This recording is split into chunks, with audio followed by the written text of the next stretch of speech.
Good morning students.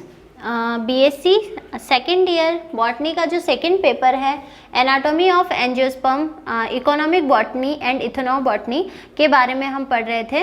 तो अभी तक हम क्या क्या चीज़ें डिस्कस कर चुके हैं इस पेपर से रिलेटेड। हम एनाटॉमी क्या होती है इसके बारे में समझ चुके हैं। हम फंडामेंटल प्लांट के क्या क्या पार्ट होते हैं, क्या क्या चीज़ें प्लांट के अंदर होती है, प्लांट पार्ट कितने प्रकार के होते हैं, इनके बारे में हम डिस्कस कर चुके हैं। लास्ट क्लास के अंदर हमने देखा था कि एनाटॉमी का जो इंट्रोडक्शन है ना, एनाटॉमी के अंदर हम किन चीज़ों की स्टडी करते हैं, या एनाटॉमी है क्या, या फिर एनाटॉमी के अंदर टिश्यूज़ का क्या रोल होता है, उत्तक क्या होते हैं, ये हमने देखा था। उत्तकों की स्टडी को या टिश्यू के उसको हम क्या बोलते हैं, तो टिश्यू के जो स्टडी होती है उसको हम बोलते हैं हिस्टोलॉजी। तो इसके बारे में हमने देखा था। तो कुछ बेसिक बातें जो हैं एनाटॉमी के इंट्रोडक्शन से रिलेटेड वो हम स्टार्ट कर चुके थे। तब हमने देखा था कि उत्तक जो होते हैं, टिश्यू जो होते हैं, वो दो प्रकार के होते हैं। एक तो है मेरिस्टेमेटिक टिश्यू और एक है परमानेंट टिश्यू। ठीक है, इनके बारे में हमने देखा था कि मेरिस्टेमेटिक टिश्यू जो है वो आपके मेरिस्टेमेटिक टिश्यू जो है हमारे वो कितने प्रकार के होते हैं, हमको आगे ये देखना है ना। मेरिस्टेमेटिक टिश्यू होते क्या है, मेरिस्टेमेटिक टिश्यू जो है विभज्योत के उत्तक क्या होते हैं, जिनकी कोशिकाएं लगातार क्या करती है, डिवीजन करती रहती हैं। और दूसरे हैं परमानेंट टिश्यू। तो परमानेंट टिश्यू क्या होते हैं, जिनकी कोशिकाओं में डिवीजन की कैपेसिटी समाप्त हो चुकी होती है या कुछ टाइम के लिए वो बंद हो जाती है। ठीक है, वो डिवीजन नहीं करती है। तो अब आज का जो हमारा एजेंडा है वो क्या रहेगा, हमारा आज का एजेंडा रहेगा क्लासिफिकेशन ऑफ टिश्यूज, उत्तकों का वर्गीकरण, क्लासिफिकेशन ऑफ टिश्यूज। ठीक है, तो क्लासिफिकेशन ऑफ टिश्यूज के अंदर हम क्या क्या चीजें पढ़ेंगे। तो सबसे पहले हम देखेंगे कि है ना, टिश्यूज का क्लासिफिकेशन किस बेसिस पर होता है ये। दूसरा, मेरिस्टेमेटिक टिश्यू विभज्योत के उत्तक क्या होते हैं, इनके कुछ स्पेसिफिक गुण होते हैं, उसके बारे में हम डिस्कस करेंगे। ठीक है, तो हम स्टार्ट करते हैं।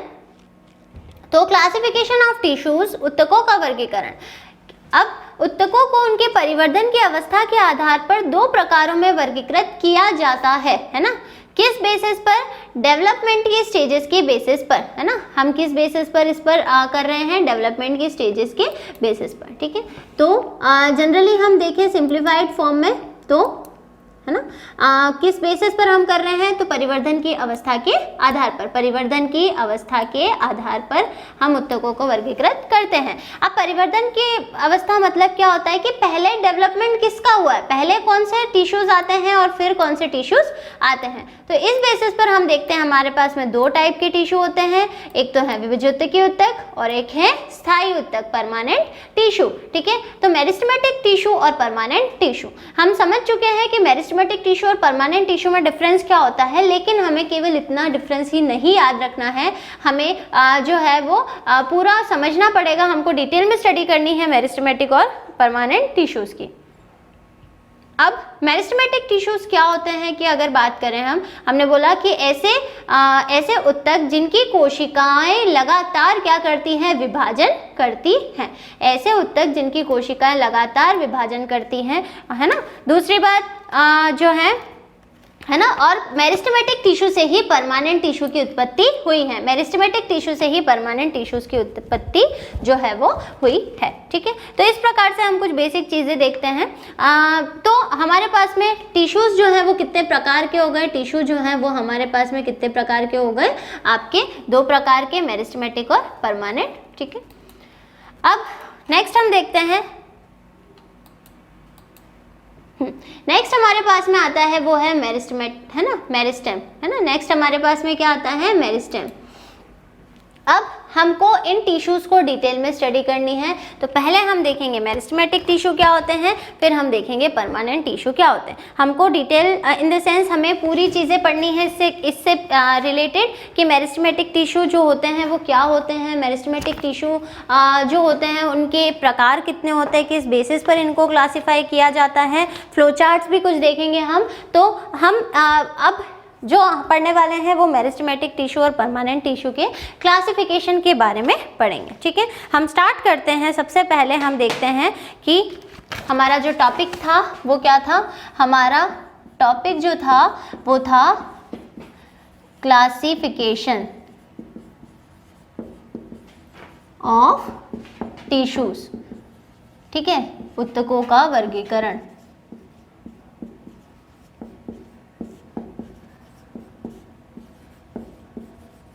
ठीक है, ये हमारा टॉपिक है। अब ऊतकों का वर्गीकरण पढ़ना था हमको। हमने देखा ऊतक जो होते हैं वो किस बेसिस पर हम उसको क्लासिफाई करते हैं। टिश्यूज को हम उनकी डेवलपमेंट की स्टेजेस के बेसिस पर, डेवलपमेंटल स्टेजेस के बेसिस पर कितने भागों में बांटते हैं? 2 पार्ट्स में। एक तो है हमारे पास में मेरिस्टेमेटिक टिश्यू और एक है हमारे पास में परमानेंट टिश्यू। ठीक है ना। मेरिस्टेमेटिक टिश्यू विभज्योतकीय ऊतक और परमानेंट टिश्यू स्थायी ऊतक। ठीक है, अब हम क्या करेंगे, अब हम इसका पूरा ओवरऑल क्लासिफिकेशन पढ़ने वाले हैं, जो काफ़ी बड़ा टॉपिक है हमारा, जिसके अंदर हम पहले तो देखेंगे कि मेरिस्टेमेटिक टिश्यू के कितने प्रकार होते हैं और फिर हम देखेंगे परमानेंट टिश्यू के कितने प्रकार होते हैं। मेरिस्टेमेटिक टिश्यू जो है उसको बहुत अलग अलग बहुत हम बोल सकते हैं कि बहुत अलग अलग आधारों के बेसिस पर क्लासिफाई किया गया। इन द सेंस अलग अलग आधार, जैसे एक तो हम पढ़ चुके हैं कि मेरिस्टेमेटिक टिश्यू को उनकी डेवलपमेंटल की स्टेजेस के बेसिस पर भी क्या किया है, क्लासिफाई किया है। फिर एक उनको उनके ओरिजिन के बेसिस पर क्लासिफाई किया है ना, एक उनको उनके फंक्शन के बेसिस पर क्लासिफाई किया है। मतलब जैसे क्लासिफिकेशन हम पढ़ते हैं तो क्लासिफिकेशन जब भी हम पढ़ते हैं तो बहुत कुछ ना कुछ आधार होता है ना। क्लासिफिकेशन का मतलब क्या होता है कि हम समानता और असमानता के आधार पर ऑर्गेनिजम्स की ग्रुपिंग करते हैं। समानता और असमानता के आधार पर हम ऑर्गेनिज्म को समूह में बांटते हैं। ठीक है, तो क्लासिफिकेशन करना इन द सेंस कि जो सिमिलर है उनको अलग रखेंगे, जो डिसिमिलर है उनको अलग रखेंगे। ठीक है, तो हम क्या करेंगे, अब हम एक यहाँ पर फ्लो चार्ट ड्रॉ करेंगे जो कि रिलेटेड होगा किससे, मेरिस्टेमेटिक टिश्यू या विभज्योतकीय ऊतक जो है उसके आपके विभाजन से या उसके वर्गीकरण से। ठीक है, मेरिस्टेमेटिक टिश्यू को बहुत अलग अलग आधारों पर वर्गीकृत किया गया है, तो हमको अब उन सब आधारों के बारे में डिस्कस करना है। उससे पहले हम देखते हैं कि मेरिस्टेमेटिक टिश्यू होते क्या हैं, उसके इंपॉर्टेंट कैरेक्टरिस्टिक्स क्या क्या हैं। ठीक है, तो अब हम देखते हैं मेरिस्टेमेटिक टिश्यूज जो होते हैं हमारे, उसके मुख्य कैरेक्टर क्या है। उसके बाद हम देखेंगे कि मेरिस्टेमेटिक टिश्यू को हम किस आधार पर क्लासिफाई करते हैं। ठीक है, तो सबसे पहली बात हमको पता है कि इसकी ये टिश्यू है तो इनकी कोशिकाओं के अंदर डिवीजन कैपेसिटी होती है ना, डिवीजन पावर होती है। ठीक है, इनकी सेल्स के अंदर डिवीजन पावर होती है, मतलब विभाजन की क्षमता होती है, क्योंकि हमने बोला मेरिस्टेम या विभज्योतक जो है वो मेरिस्टोस से लिया गया है, एक टर्म मेरिस्टोस से लिया गया है, जिसका मतलब होता है डिवीजन करना, विभाजन करना, जिसका मतलब क्या होता है, डिवीजन या फिर विभाजन करना। ठीक है, तो हमने बोला मेरिस्टेमेटिक सेल्स, अगर हम बात करें कि मेरिस्टेमेटिक टिश्यूज की क्या विशेषता होती है, तो मेरिस्टेमेटिक टिश्यू की जो सेल्स होती हैं उनमें डिवीजन पावर होती है, पहली बात। दूसरी बात, ये कौन सा डिवीजन करते हैं, तो रैपिड माइटोटिक डिवीजन जो है वो ये रिपीटिंग माइटोटिक डिवीज़न जो है वो ये शो करते हैं, है ना। रिपीटिंग माइटोटिक डिवीजन की पावर जो है वो इनके अंदर पाई जाती है, कंटिन्यूसली माइटोटिक डिवीजन करने की, है ना, रैपिडली माइटोटिक डिवीजन करने की पावर इनके अंदर होती है। माइटोटिक मतलब समसूत्री विभाजन, समसूत्री विभाजन जहाँ पुत्री कोशिकाएं जो होती हैं उनमें गुणसूत्रों की संख्या मातृ कोशिका के बराबर होती है। ठीक है, तो ये तो माइटोटिक डिवीजन करने की पावर होती है, एक कोशिका से 2 कोशिकाएं बनेगी, है ना, इस तरीके का विभाजन ये करती है। तीसरी बात, इनकी सेल्स जो होती हैं उनमें माइटोकॉन्ड्रिया का जो नंबर होता है, माइटोकॉन्ड्रिया की जो संख्या होती है वो बहुत ज़्यादा होती है ना। माइटोकॉन्ड्रिया जो होते हैं वो काफ़ी ज़्यादा होते हैं। हम किसकी बात कर रहे हैं? हम मेरिस्टेमेटिक टिश्यूज की बात कर रहे हैं। डिवीजन पावर होती है, रिपीटिंग माइटोटिक डिवीजन करते हैं, माइटोकॉन्ड्रिया जो होता है वो पाया जाता है, इसकी संख्या बहुत ज़्यादा होती है। नेक्स्ट बात, इनकी जो कोशिकाएं होती हैं, है ना, वो आपस में एकदम सटी हुई होती हैं, है ना। सटी हुई होना इन द सेंस कि कोशिकाएं जो होती हैं वो इस तरीके से बहुत पास पास में होती हैं, जिसकी वजह से जो इनके अंदर दो कोशिका के बीच में जो गैप होता है उसको हम क्या बोलते हैं? दो कोशिकाओं के बीच में जो गैप होता है उसको हम क्या बोलते हैं? Intercellular space. तो ये एक सेल है, ये दूसरी सेल है, तो इसके बीच का जो ये गैप है ये क्या कहलाता है? इंटरसेल्युलर स्पेस कहलाता है ना। तो इनकी कोशिकाओं के अंदर सेल्स जो होती हैं, मतलब इन टिश्यू की जो कोशिकाएं होती हैं उनकी सेल्स जो होती है वो आपस में सटी हुई होती हैं, एकदम कॉम्पैक्टली अरेंज्ड होती है, जिसकी वजह से इनमें इंटरसेल्युलर स्पेसेस का क्या होता है? अभाव होता है। इंटरसेल्युलर स्पेसेस जो होते हैं वो नहीं पाए जाते। ये कुछ इसकी विशेषताएं हैं। वैक्यूल्स जो होते हैं नहीं होते हैं, रिक्तिकाओं की संख्या कम होती है ना। तो ये है ना, सेल वॉल जो होती है वो आपकी सेलुलोज की बनी हुई होती है ना। सेल वॉल जो होती है वो सेलुलोज की बनी हुई होती है। तो ये टिश्यू है, तो इनकी कोशिकाओं की विशेषता की बात कर रहे हैं। Division power, division capacity, repeating mitotic division, है ना, पुनरावर्ती समसूत्री विभाजन। हिंदी में हम इसको क्या बोलते हैं? पुनरावर्ती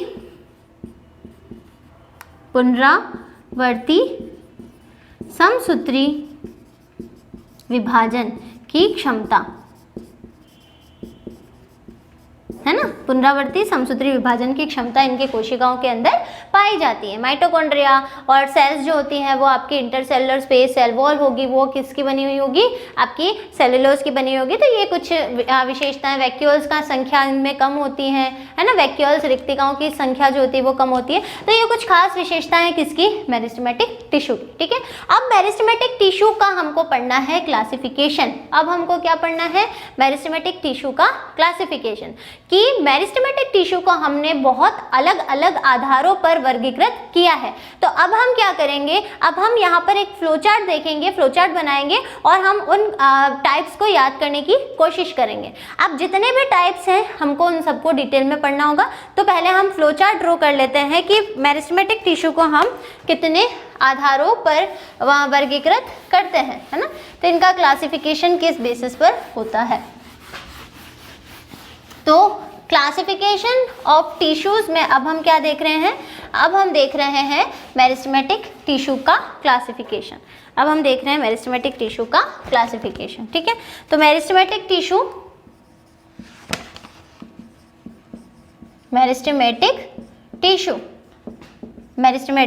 टिश्यू जिसको हिंदी में हम बोलते हैं विभज्योतिकी ऊतक। अब मेरिस्टेमेटिक टिश्यू को 4 अलग अलग आधारों के बेसिस पर क्लासिफाई किया गया है। कितने बेसिस पर? 4 बेसिस पर, है ना। हम किसी को भी क्लासिफाई करते हैं, कोई ना कोई आधार लेते हैं, उसी आधार पर हम उसको क्या करते हैं? क्लासिफाई करते हैं। तो 4 आधार हैं। ये 4 आधार कौन कौन से हैं? तो सबसे पहला है ऑन द बेसिस ऑफ, है ना, यहाँ पर हम एक कॉमन लाइन लिख देते हैं, ऑन द बेसिस ऑफ, मतलब किसके आधार पर? On the basis of origin and development. ठीक है, on the basis of origin and development. दूसरा आधार जो है वो है on the basis of division, plane of division. ठीक है, तीसरा जो बेस है वो है इनका पादप शरीर में इनकी स्थिति, है ना। तो पोजीशन इन प्लांट बॉडी, है ना। थर्ड बेस इसका क्या हो गया? पहला हो गया ऑरिजिन एंड डेवलपमेंट, जिसको हिंदी में हम बोलते हैं उत्पत्ति एवं परिवर्धन। ठीक है, पहला बेस तो हमारा ये हो गया। दूसरा हमारा हो गया विभाजन का तल। दूसरा क्या हो गया? विभाजन का तल। तीसरा है पोजीशन इन प्लांट बॉडी। इसके बारे में हम पहले भी डिस्कस कर चुके हैं, मतलब पादप शरीर में इनकी स्थिति, है ना। और लास्ट बेस जो है हमारा वो है आपका on the basis of function, on the basis of function मतलब कार्य के आधार पर। ठीक है, अब हमने बोला मेरिस्टेमेटिक टिश्यू जिसको हम हिंदी में बोलते हैं विभज्योतकी ऊतक, है ना, विभज्योतकी ऊतक, जिसको हमने 4 बेसिस पर हम पढ़ रहे हैं क्लासिफिकेशन ऑफ टिश्यू, ऊतकों का वर्गीकरण, जिसमें पहला जो आता है वो आता है विभज्योतक। विभज्योतक का हम क्लासिफिकेशन देख रहे हैं, तो 4 बेसिस पर हम इसको क्लासिफाई करते हैं। On the basis of origin and development, उत्पत्ति और परिवर्धन के आधार पर, on the basis of division, plane of division, on the basis of position in plant body और on the basis of function. 4 आधारों पर हमने इसको क्लासिफाई किया है। अब इनके फर्दर हमको और ग्रुप्स देखने पड़ेंगे कि ऑरिजिन और एंड डेवलपमेंट के बेसिस पर मेरिस्टेमेटिक टिश्यू जो है, उत्पत्ति और परिवर्धन के आधार पर मेरिस्टेमेटिक टिश्यू जो है वो कितने प्रकार के होते हैं। पहले हम नाम लिख लेते हैं फिर समझते हैं हम सबको। तो इसके बेसिस पर ये कितने टाइप के होते हैं? 3 टाइप के। इसके बेसिस पर ये कितने टाइप के हैं? 3 टाइप्स। ठीक है, सबसे पहला हम देखते हैं, सबसे पहला जो इसका टाइप है वो है प्रोमेरिस्टेम, जिसको हिंदी में हम कहते हैं प्रोमेरिस्टेम, जिसको हम हिंदी में बोलते हैं प्राक विभज्योतक। ठीक है, दूसरा है हमारे पास में प्राइमरी मेरिस्टेम और तीसरा है हमारे पास में सेकेंडरी मेरिस्टेम। तीसरा हमारे पास में कौन सा है? Secondary meristem. तो उत्पत्ति और परिवर्धन के आधार पर हमारे पास में मेरिस्टेम कितने प्रकार के हैं? 3 प्रकार के, promeristem, primary meristem, secondary meristem. प्राक विभज्योतक, प्राथमिक विभज्योतक, द्वितीयक विभज्योतक। अब हम देखते हैं डिवीजन के प्लेन के आधार पर हमारे पास में कितने प्रकार के हैं। अगेन 3 टाइप के हमारे पास में। सबसे पहला है मास मेरिस्टेम, दूसरा है हमारे पास में, है ना, ABC लिख सकते हैं हम, दूसरा है हमारे पास में प्लेट विभज्योतक और थर्ड है हमारे पास में RIB रिब। ठीक है, इसको हम हिंदी में बोलते हैं संहति विभज्योतक, इसको हम बोलते हैं प्लेट विभज्योतक और इसको हम बोलते हैं शीरा विभज्योतक। ठीक है, ये हमारे 3 टाइप हो गए on the basis of division के तल, विभाजन के तल के आधार पर हमारे पास में 3 प्रकार के विभज्योतक हैं, मास, प्लेट एंड रिब। थर्ड हमारे पास में आता है पादप शरीर में इनकी स्थिति के आधार पर, मतलब कि पादप शरीर में जो ये विभज्योतक हैं वो कहाँ कहाँ उपस्थित होंगे, इस आधार पर भी हमारे पास में कितने टाइप के मेरिस्टेमेटिक टिश्यू हैं? 3 टाइप के।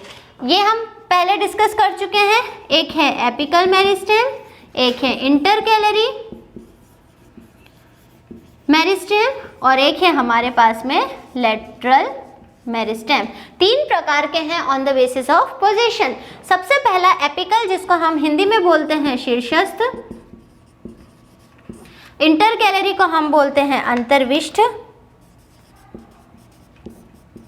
ठीक है, और तीसरा हमारे पास में है लेटरल, जिसको हम हिंदी में बोलते हैं पार्श्व मेरिस्टेम, लेटरल मेरिस्टेम। ठीक है, अब ऑन द बेसिस अगर हम बात करें कि एपिकल मेरिस्टेम जो है वो भी आपके 2 टाइप का होता है। एक तो है रूट एपिकल मेरिस्टेम और एक होता है शूट एपिकल मेरिस्टेम, है ना। एपिकल मेरिस्टेम भी हमारे पास में 2 प्रकार के हैं, शूट एपिकल मेरिस्टेम और रूट एपिकल मेरिस्टेम। ठीक है, अब लास्ट हमारे पास में आता है on the basis of function, on the basis of function. तो फंक्शन के आधार पर भी हमारे पास में मेरिस्टेम जो है वो कितने प्रकार के हैं? 3 प्रकार के हैं। ठीक है, सबसे पहला है प्रोकैम्बियम या प्रोटोडम।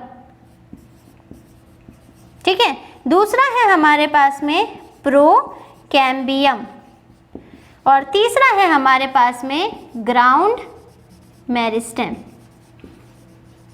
है ना। 3 प्रकार हो गए हमारे पास में। सबसे पहला प्रोकैम्बियम को, प्रोटोडम को हम बोलते हैं अधित्वक, है ना। दूसरा है प्राक एधा और तीसरा है हमारे पास में भरण उत्तक, तीसरा है हमारे पास में भरण उत्तक। ठीक है, इस आधार पर हमारे पास में ये 4 बेसिस हैं। ठीक है, इन 4 बेसिस के आधार पर हम क्या करते हैं, मेरिस्टेमेटिक टिश्यूज को पढ़ते हैं। ठीक है, पहले तो हम केवल फ्लो चार्ट ही याद रखेंगे, उसके बाद में हम डिटेल में पढ़ेंगे कि है ना, ओरिजिन और डेवलपमेंट के बेसिस पर जो मेरिस्टेम है वो क्या होते हैं, किस प्रकार के होते हैं। ये हमारे प्राथमिक हो गए और ये हमारे सेकेंडरी, प्राथमिक और ये हमारे हो गए द्वितीयक। ठीक है, तो अब हमारे पास में पहला कंसेप्ट क्लियर है ना। हम अब टॉपिक टू टॉपिक पढ़ते जाएंगे, है ना। हम अभी तक इंट्रोडक्शन देख चुके हैं एनाटॉमी का, अब हम देख रहे हैं classification of tissues. Classification of tissue में हम सबसे पहला देख रहे हैं विभज्योतकीय उत्तक या मेरिस्टेमेटिक टिश्यू किस प्रकार के होते हैं। उसके हमने देखा कि मेरिस्टेमेटिक टिश्यू क्या होते हैं, उसके कैरेक्टरिस्टिक देख लिया हमने। अब हम देख रहे हैं उसको हम किस आधार पर क्लासीफाई करते हैं। हम 4 आधार पर क्लासीफाई करते हैं, ओरिजिन और डेवलपमेंट के आधार पर, प्लांट प्लेन ऑफ डिवीजन के बेसिस पर, पोजीशन इन प्लांट बॉडी के बेसिस पर और फंक्शन के बेसिस पर। ओरिजिन एंड डेवलपमेंट या उत्पत्ति या परिवर्धन के आधार पर हमारे पास में 3 प्रकार के मेरिस्टेम होते हैं। सबसे पहला प्रोमेरिस्टेम, जिसको हम हिंदी में बोलते हैं प्राक विभज्योतक। क्या होता है हम आगे समझेंगे। दूसरा है प्राइमरी, तीसरा है secondary meristem. Promeristem, primary meristem, secondary meristem. Second हमारे पास में आता है प्लेन ऑफ डिवीजन के बेसिस पर। तो प्लेन ऑफ डिवीजन या विभाजन के तल के आधार पर हमारे पास में 3 प्रकार के ये मेरिस्टेम होते हैं, मास, प्लेट एंड रिब। मास को बोलते हैं संहति, प्लेट को बोलते हैं प्लेट, ठीक है, और तीसरा है रिब मतलब शिरा विभज्योतक। तीसरा हमारे पास में आता है पोजीशन इन प्लांट बॉडी, पादप शरीर में इनकी स्थिति के आधार पर। तो इनकी स्थिति के आधार पर है शीर्षस्थ, अंतर्विष्ठ और पार्श्व, एपिकल, इंटरकैलरी और लेटरल। ठीक है, अब एपिकल मेरिस्टेम भी हमारे पास में 2 प्रकार का है, root apical meristem and shoot apical meristem. ठीक है, और लास्ट हमारे पास में आता है on the basis of function. तो कार्यों के आधार पर हमारे पास में 3 प्रकार के मेरिस्टेमेटिक टिश्यू हैं। एक तो है प्रोकैम्बियम, एक है ना प्रोटोडर्म, प्रोकैम्बियम और ग्राउंड मेरिस्टेम। हिंदी में हम इसको बोलते हैं अधित्वक, इसको हम बोलते हैं प्राक एधा और इसको हम बोलते हैं भरण उत्तक। तो इस प्रकार से हम देखते हैं हमारा मेरिस्टेमेटिक टिश्यू। अब हमको इन सबको डिटेल में देखना होगा। पहले हम पीपीटी देख लेते हैं, जनरल बातें जो है वो डिस्कस कर लेते हैं। ठीक है, उसके बाद हम इसको डिटेल में पढ़ेंगे। तो हम देखते हैं यहाँ पर विभज्योतकीय उत्तक के बारे में क्या लिख रखा है। विभज्योतकीय उत्तक के प्रमुख लक्षण, है ना, जैसा कि नाम से स्पष्ट है, विभज्योतक जो है मतलब विभाजन प्लस उत्तक, है ना, विभाजन प्लस उत्तक बराबर विभज्योतक। तो विभज्योतक क्या होता है? विभज्योतकीय उत्तकों का प्राथमिक लक्षण उनकी कोशिकाओं का विभाजनशील होना होता है ना। विभज्योतक का प्राथमिक लक्षण क्या होता है? उनकी कोशिकाओं का विभाजन क्षम होता है। तो कहीं पर भी विभज्योतक टर्म आता है, कहीं पर भी ये शब्द आता है, मतलब उसकी सेल्स क्या करती है? डिवीजन करती रहती हैं। ठीक है, अब इसके प्रमुख लक्षण देखें तो इस उत्तक की कोशिकाओं में पुनरावर्ती समसूत्री विभाजन की जो क्षमता है वो पाई जाती है। रिपीटिंग माइटोटिक डिवीजन की जो पावर है वो पाई जाती है। इन कोशिकाओं की आकृति आयताकार व बहुभुजी होती है ना। अगर हम टिश्यू की बात कर रहे हैं तो टिश्यू किससे मिलकर के बने होते हैं? टिश्यू या उत्तक जो है वो सेल्स से मिलकर के बने होते हैं। तो हम किसके बारे में पढ़ेंगे? इनके अंदर कोशिकाओं के बारे में ही पढ़ेंगे कि इस उत्तक की कोशिकाओं की क्या क्या खास बातें होती हैं। तो पहली खास बात है तो ये है कि वो हमेशा डिवीजन करती रहेगी, पुनरावर्ती समसूत्री विभाजन करेगी। दूसरी खास बात क्या हो जाएगी कि इन कोशिकाओं की आकृति जो होती है वो आयताकार होगी या फिर बहुभुजी होगी। तीसरा हम क्या देखते हैं? इनकी कोशिका भित्ति कोमल होती है, पतली होती है और सेल्यूलोज की बनी होती है। प्लांट्स की सेल वॉल जो होती है वो मैक्सिमम सेल्यूलोज की ही बनी हुई होती है। द्वितीय कोशिका भित्ति का इसमें क्या होता है? अभाव होता है। सेकेंडरी सेल वॉल इसमें एब्सेंट होती है। अब थर्ड पॉइंट आता है संलग्नित कोशिकाओं के मध्य अंतरा कोशिक स्थल नहीं पाए जाते हैं, है ना। सेल्स जो होती हैं उनके अंदर इंटर सेल्युलर स्पेसेस का अभाव होता है ना। अंतरा कोशिक स्थानों का अभाव होता है। इस मतलब क्यों अभाव होता है? क्योंकि कोशिकाएं एक दूसरे से इतनी अटैच्ड होती हैं, इतनी पास पास में जुड़ी हुई होती हैं कि इनके बीच में कोई गैप ही नहीं होता है। तो cells are compactly arranged, that's why there is a है ना, देयर इज हम क्या बोल सकते हैं कि there is a absent of intercellular spaces, ठीक है। तो यहाँ पर हमारे पास में इंटरसेल्युलर स्पेसेस नहीं होते हैं क्योंकि सेल्स यहाँ पर कॉम्पैक्टली अरेंज्ड होती हैं, ठीक है। फिफ्थ पॉइंट है हमारे पास में, विभज्योतक कोशिकाओं में खाद्य पदार्थों या कोशिकीय अजैव पदार्थ, अर्गास्टिक सब्सटेंसेस जितने भी होते हैं, इनका संचय नहीं होता है ना। स्टोरेज ऑफ फूड मटेरियल, क्योंकि इनका स्टोरेज नहीं होता है, ये जो है कोशिकाएं जो है वो विपरीत, ये कोशिकाएं सक्रिय उपापचय करती रहती है, फास्टली मेटाबॉलिज्म जो है वो इसमें एक्टिव होता है। इनमें माइटोकॉन्ड्रिया की संख्या सर्वाधिक होती है, माइटोकॉन्ड्रिया का नंबर इनमें सर्वाधिक होता है, ठीक है। अब नेक्स्ट हम देखते हैं, ये हमारा आगे हो गया इसका इंग्लिश, ठीक है। नेक्स्ट हम देखते हैं, इन कोशिकाओं में क्रिस्टलों या क्रिस्टल्स जो होते हैं इनका अभाव होता है, जबकि लवक या प्रोप्लास्टिक, प्लास्टिड या फिर प्रोप्लास्टिक अवस्था में रहते हैं, जबकि लवक जो है वो प्रोप्लास्टिक अवस्था में रहते हैं। इनका जीवद्रव्य सघन, इनमें रिक्तिकाओं का अभाव होता है तथा यह सूक्ष्म रिक्तिकाएं युक्त होती हैं, रिक्तिकाओं का अभाव होता है, ठीक है, सेल्स में, क्योंकि प्रोटोप्लाज्म जो होता है वो काफ़ी कॉम्पैक्ट होता है, जीवद्रव्य काफ़ी सघन होता है, तो इनमें रिक्तिकाओं का अभाव होता है और यह सूक्ष्म रिक्तिकाएं युक्त होती हैं, होंगी तो भी बहुत छोटी छोटी वैक्यूल्स होंगी। प्रत्येक कोशिका में एक बड़ा सुविकसित और स्पष्ट केंद्रक जो है वो देखने को हमको मिलता है, ठीक है। तो ये कैरेक्टर मेन कैरेक्टरिस्टिक्स हो गए किसके, विभज्योतकी ऊतक के, ठीक है। अब हमको क्या पढ़ना है, अब हमको देखना है विभज्योतकी ऊतकों को हम किस आधार पर वर्गीकृत करते हैं, ठीक है। तो सबसे पहले हमारे पास में 4 बेसिस आते हैं, है ना। सबसे पहले हम ये देखते हैं, हमारे पास में 4, एक तो पोजीशन के बेसिस पर, मतलब पादप शरीर में उनकी स्थिति के आधार पर, दूसरा ओरिजिन के बेसिस पर, उत्पत्ति के आधार पर, तीसरा फंक्शन के बेसिस पर और फोर्थ है प्लेन ऑफ डिवीजन के बेसिस पर। तो पोजीशन के बेसिस पर हमारे पास में क्या है, एपिकल मेरिस्टेम, है ना, दूसरा है इंटरकैलरी मेरिस्टेम और तीसरा है lateral meristem.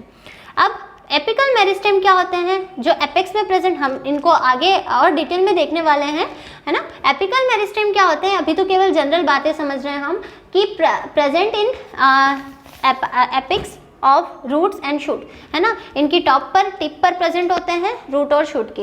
It is responsible for increase in the length of the plant, ठीक है, ये हमेशा क्या करते हैं, डिवीजन करते रहते हैं, जिसकी वजह से प्लांट की जो लंबाई है वो बढ़ती है। दूसरा है ना, it is called primary growth, है ना, लंबाई में बढ़ना प्राइमरी ग्रोथ कहलाता है। दूसरा है हमारे पास में intercalary meristem, occurs between the mature tissue, it is responsible for elongation of internodes, ये इंटरनॉट के इलोंगेशन के लिए, इंटरनॉट की लंबाई की वृद्धि के लिए इंपॉर्टेंट है। तीसरा है lateral meristem, occurs along the longitudinal axis of stem and roots, है ना, it is responsible for secondary tissue and thickening of stem roots, example vascular cambium and cork cambium। origin के बेसिस पर primary meristem, secondary meristem, है ना, origin के basis पर 3 type के होते हैं, जैसे प्रो मेरिस्टेम, प्राइमरी और सेकेंडरी मेरिस्टेम। तो primary meristem is derived from embryonic stages and differentiated into primary permanent tissue, हम आगे बात करेंगे इसके बारे में। Secondary meristem it is derived during later stages of development, है ना, बाद में बनता है, of the plant body, it produces cork cambium and interfascicular cambium. Third हम बात करते हैं फंक्शंस की, फंक्शन के बेसिस पर, तो प्रोटोडर्म जो है it give rise to epidermal tissue system and epidermal tissue system जो है वो बनता है एंड डेवलप्स इनटू एपिडर्मिस और स्टोमेटा एंड हेयर्स, ठीक है। प्रोकैम्बियम की बात करें तो it gives rise to primary vascular tissue, जैसे कि हम बात करें प्राइमरी वेस्कुलर टिश्यू कौन कौन से होते हैं, जाइलम और फ्लोएम, इनको ये बनाता है, ठीक है। फिर ग्राउंड मेरिस्टेम की बात करते हैं तो it give rise to all tissues except epidermis and vascular strands, ठीक है।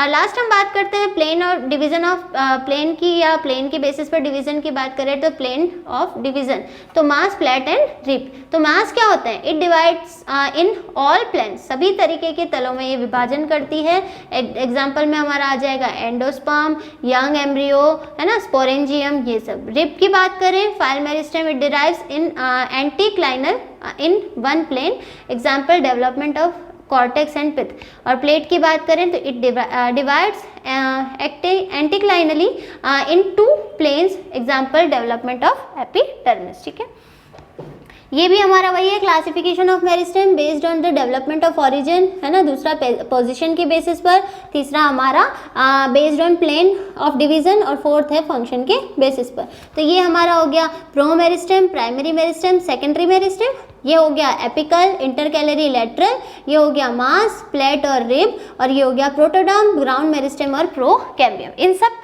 के बारे में हम काफ़ी डिटेल में पढ़ेंगे, ये सब क्या होती हैं, क्योंकि हमको मेरिस्टेमेटिक टिश्यू को डिटेल के अंदर स्टडी करना है। तो नेक्स्ट क्लास के अंदर हम इनके बारे में और डिटेल में स्टडी करेंगे कि apical meristem, intercalary meristem, lateral meristem, primary meristem, secondary meristem, protoderm, procambium, ground meristem, mass, plate, rib, ये सब क्या होते हैं, किस तरीके के एग्जाम्पल्स इसके अंदर होते हैं, है ना, कौन से ऑर्गन्स के कौन से जो है ऑर्गन का ये निर्माण करते हैं, इन सब चीज़ों के बारे में हम डिटेल में पढ़ेंगे। ठीक है, तो आज का लेक्चर हमारा यहीं तक है, हम आगे मेरिस्टेमेटिक टिश्यू के बारे में पढ़ेंगे। Okay, thank you.